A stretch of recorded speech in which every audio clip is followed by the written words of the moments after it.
In this video, we'll show how to set up the Access Recovery feature in the Enpass Admin Console.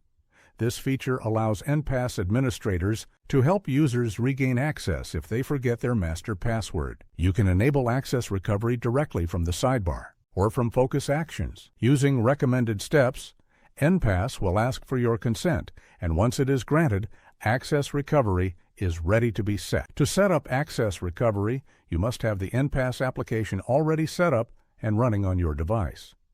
From the Recovery section, click on Setup Recovery. This will trigger an Enpass application dialog to complete the setup process. Once enabled, you become the first recovery admin in your organization. If a user forgets their master password, they can initiate an Access Recovery request from the Enpass application. As a recovery admin, you can review and approve recovery requests.